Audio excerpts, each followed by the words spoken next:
লেখাপড়ার জন্য আমরা কিছু করতে পারি না।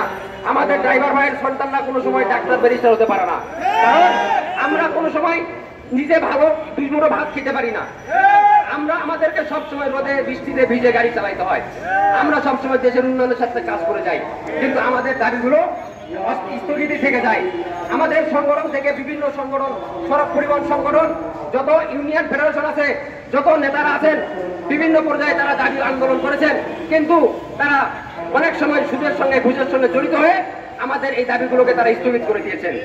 এই ধরনের যারা অপকীর্তিগুলো করেছে তাদের অবশ্যই আইনের আওতায় আনতে হবে। ইনশাআল্লাহ ইসলামী মোটর শ্রমিক আন্দোলন বাংলাদেশের মাধ্যমে আমরা নিরাপদ সড়ক ও মোটর শ্রমিকের কল্যাণ সাধিত করার জন্য গুরুত্বপূর্ণ পদক্ষেপ রেখেছি, এবং আমাদের যে পদক্ষেপগুলো আমরা নিয়েছি, আরো 22টা দাবি আছে আমাদের। এই 8 দফা দাবি বাস্তবায়ন যদি খুব দ্রুত সময়ের মধ্যে না হয়, তাহলে আমরা রাজপথে আন্দোলন করে তুলবো, এবং আগামী থেকে আমাদের এই 22 দফা দাবি নিয়ে আমরা আন্দোলন করব। সমগ্র বাংলাদেশ অচল হয়ে যাবে, তখন কিন্তু বাংলাদেশ সরকার আমাদের এই উন্নতির দিকে যখন বেগড়ি হবে, তখন আমাদের কিছু বলতে পারবেন না। আমরা আজ 23 তারিখ আপনাদের আলটিমেটাম দিয়ে দিলাম, আগামী 1 মাসের মধ্যে সড়ক নিরাপদ চাই আমরা। আগামী 1 মাসের মধ্যে সড়ককে নিরাপদ করতে হবে। সড়কে যাতে একটাও চাঁদাবাজ, সন্ত্রাস, কোনো ডাকাত না থাকে, দেশের জনগণ যাতে নিরাপত্তা পায়, সেজন্য পুলিশের জোরদারিতা বৃদ্ধি করতে হবে। এরা যদি বাস্তবায়ন না হয়, ঈদের সামনে কুরবানির ঈদ, এইগুলোকে আমরা তেমন কোনো বিশৃঙ্খলা করতে চাই না, এবং রাষ্ট্রের কোনো ক্ষতি হোক এটা আমরা চাই না।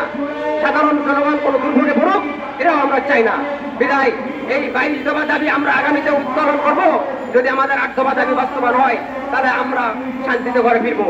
আর যদি আমাদের 8 দফা দাবি বাস্তবায়ন না হয়, তাহলে আগামী থেকে আমরা আরো পরের হুঁশিয়ারি দিয়ে যাচ্ছি, আমরা আগামী থেকে 22 দফা দাবি আন্দোলন নিয়ে মাঠে নামবো, এবং যতক্ষণ পর্যন্ত আমাদের দাবি পালন করা না হবে, বাস্তবায়ন না হবে, ততক্ষণ পর্যন্ত আমরা ঘরে ফিরবো না ইনশাআল্লাহ। ইনশাআল্লাহ আজকে আমাদের এই 8 দফা দাবি বাস্তবায়নের কার্যকারী পদক্ষেপ ঘোষণা করা হলো। আপনারা আমাদের সহযোগিতা করবেন সাংবাদিক ভাইরা, এবং রাষ্ট্রপক্ষের কাছে আমি বিনীত অনুরোধ রাখবো, আপনারা সংশ্লিষ্ট কর্মকর্তাদের নিয়ে বসে অন্তর্বর্তী সরকার উপদেষ্টা এবং সড়ক পরিবহন উপদেষ্টাদের কাছে আমাদের এই দাবিগুলো উপস্থাপনের মাধ্যমে আমাদের এই দাবিগুলো বাস্তবায়ন করে দিবেন, এই আশা কামনা করছি। সকলকে আবারও সালাম জানাচ্ছি। আসসালামু আলাইকুম ওয়া রাহমাতুল্লাহি ওয়া বারাকাতুহু। ধন্যবাদ সকলকে।